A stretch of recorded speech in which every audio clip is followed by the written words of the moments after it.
கார்த்திக் தீபா சீரியலில் நாளைக்கு ஒரு சூப்பரான எபிசோடு வந்திருக்கு. மாணிக்கத்துக்கு எல்லா உண்மையும் தெரிஞ்சிருச்சு.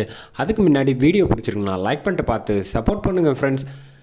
இந்த பக்கம் ரம்யா வந்து ஃபேக்ட்ரியில் இருக்காங்க. அந்த சமயத்தில் செக்யூரிட்டி வந்து ஒரு கார் வருது, வந்தோடனே நிப்பாட்டணுன்னு என்னென்னா நாங்கள் உள்ளே சோதனை போடணும் அப்படின்னு சொன்னோன்னே, அப்படிங்களா சார் சரின்ட்டு கதவை கேட்டை திறந்து விட்டாங்க. கேட்டை திறந்து விட்டோன்னே ரம்யா வந்து ஃபோனை போட்டு சொல்லிட்டாப்புல நம்ம செக்யூரிட்டி சோதனை போடுறதுக்காக வந்திருக்காங்க அப்படின்னோடனே, சரி நீ உள்ளே அனுப்பிடு, அதுக்கப்புறம் நான் பார்த்துக்கிறேன் அப்படின்னு சொல்லிட்டு ஃபோனை வச்சிடுறாங்க.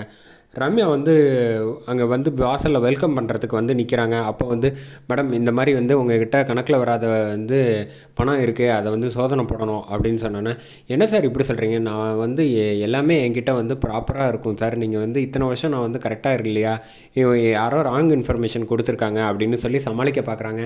அப்போ வந்து அவரோட ஆடிட்டரும் வந்துடுறாங்க. ஆமாம் சார் நீங்கள் வந்து புரிஞ்சுக்கங்க முதல்ல அப்படின்னோடனே, அதெல்லாம் கிடையாது, எங்களுக்கு இன்ஃபர்மேஷன் வந்திருக்கு, நாங்கள் ஒரு தடவை செக் பண்ண போகிறோம், தாராளமாக செக் பண்ணிக்கோங்க அப்படின்னு சொல்லிட்டு ரம்யா வந்து அசால்ட்டாக இருக்காங்க. உள்ளே போயிட்டு வந்து கரெக்டாக வந்து ஒரு 10 லட்ச ரூபா காசை வந்து கரெக்டாக எடுத்துடுறாங்க. எடுத்ததுக்கப்புறம் இங்கே வந்தோடனே, மேடம் இதுக்கு வந்து என்ன டீட்டெயில்ஸ் கொடுங்க அப்படின்னா, இது அட்வான்ஸாக வந்து அடுத்த இதுக்கு வாங்கியிருக்குது, இது இனிமேல் தான் வந்து கணக்கில் வந்து பில்லு ரெடி ஆகும், அதுக்குள்ளே கேட்டால் எப்படி, பாக்கி எல்லாம் கரெக்டாக இருக்குல்ல அப்படின்னு ஆடிட்டர் பேசுகிறப்ப, அதெல்லாம் எனக்கு தெரியாது, இதை வந்து நீங்கள் ப்ராப்பராக வந்து பில்லு ரெடி பண்ணி எடுத்துக்கிட்டு எங்கள் ஆஃபீஸ் வந்து வாங்கிக்கோங்க அப்படின்னு சொல்லிட்டு எடுத்துகிட்டு போயிடுறாங்க.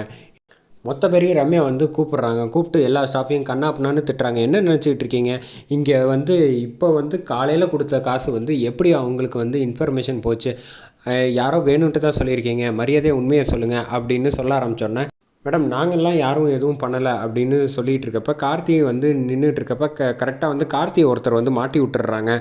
மாட்டி விட்டோன்னே வந்து பேச ஆரம்பிக்கிறாங்க. இவர் தான் வந்து பேசிகிட்டு இருந்தார் ஃபோனில், நான் நல்லா கேட்டேன் அப்படின்னு சொன்னோன்னே, ரம்யா வந்து இப்படி கார்த்தியை திரும்பி பார்த்தோன்னே, மேடம் நான் எங்கே வேலை செஞ்சாலும் நேர்மையாக தான் இருப்பேன், அதனால் வந்து எனக்கு எந்த ஒரு தயக்கமும் கிடையாது, இவர் ஏதோ ஒரு பொய் சொல்லிக்கிட்டு இருக்காரு அப்படின்னு சொன்னோன்னே, ஏன் ஃபோன் பண்ணி பேசினது நான் கேட்டேன், வேணா என் ஃபோனை செக் பண்ணி பாருன்னு கார்த்தி சொன்னோன்னே, அதெல்லாம் ஒன்றும் தேவையில்லை, நீ நம்பரை டெலீட் பண்ணியிருந்தேன்னா என்ன பண்ணுவேன் அப்படின்னு சொன்னோன்னே, இங்கே அந்த இவர் ஸ்டாஃபை சொல்கிறவரை திட்டிவிட்டு ரம்யா வந்து, கார்த்தியில் அப்படிப்பட்டவர் கிடையாது, அந்த கம்பெனிக்கு வந்து நிறைய லாபம் சம்பாரித்து கொடுத்துருக்காரு, கார்த்தி நீங்கள் ஒன்றும் ஃபீல் பண்ணாதீங்க, எதுவாக இருந்தாலும் நான் வந்து பார்த்துக்கிறேன், எனக்கு உங்கள் மேலே முழு நம்பிக்கை இருக்குது அப்படின்னோடனே, ரொம்ப தேங்க்ஸ் மேடம், இந்த நம்பிக்கையை வந்து நான் கடைசி வரைக்கும் காப்பாற்றுவேன் அப்படின்னு சொல்லிட்டு எல்லாரையும் போக சொன்னோன்னே, தனியாக வந்து அந்த ஆள் வந்து ஃபோனை போட்டு ஆனந்த்கிட்ட பேசிகிட்டு இருக்காங்க.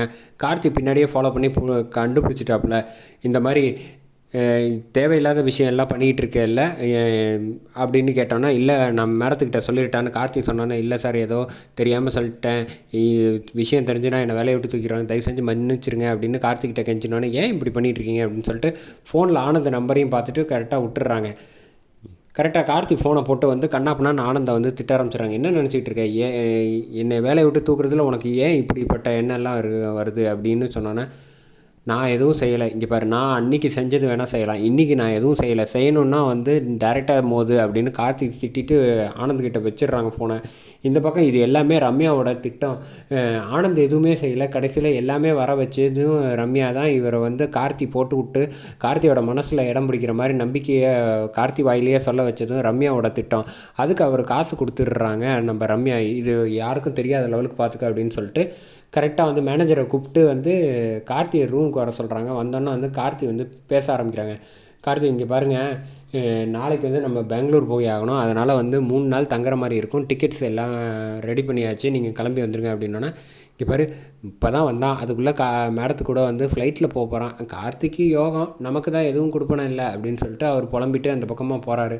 கார்த்தி வெளில வந்தோடனே மாணிக்கம் வந்து பேச ஆரம்பிக்கிறாப்புல, என்ன ரொம்ப ஜாலியாக இருக்கீங்க போல், தேவசேனா கூட வந்து பெங்களூர் ட்ரிப்பாக நடக்கட்டும் அப்படின்னு சொன்னேன். ஏன்னா இப்படி எப்போ பார்த்தாலும் பண்ணிகிட்ருக்கீங்க, எனக்கு இந்த மாதிரிலாம் ஆப்பர்ச்சுனிட்டி கிடைக்கலப்பா, கிடச்சிச்சின்னா நிச்சயமாக நான் அவங்க வந்து மனசை வந்து கவர்ந்து நிச்சயமாக கல்யாணம் பண்ணிப்பேன், அங்கே இந்த கம்பெனி வர்றப்போ வந்து கம்பெனி எம்டியாக தான் ஆகிடுவேன் அப்படின்னு சொன்னோன்னே, இப்படிலாம் பேசுகிறது ரொம்ப தப்பு, அவங்க நம்பிக்கை வச்சுருக்காங்கன்னா அதை நம்ம வந்து கரெக்டாக காப்பாற்றணும் அப்படின்னு சொன்னோன்னே, என்னப்பா நீ வந்து இப்படியே சம்பாரிச்சிக்கிட்டு இருந்தால் எப்படி, நம்ம வந்து டக்குன்னு முன்னேறணும்னா அவங்கள வந்து கல்யாணம் பண்ணிக்கிறது தானே ஒரே ஐடியா அப்படின்னு சொன்னோன்னே, ஆனால் எனக்கு ஏற்கனவே கல்யாணம் ஆகிடுச்சு அப்படின்னு கார்த்தி வந்து மாணிக்கத்துக்கிட்ட சொன்னோன்னே, மாணிக்கம் வந்து அதிர்ச்சி ஆகுறாங்க.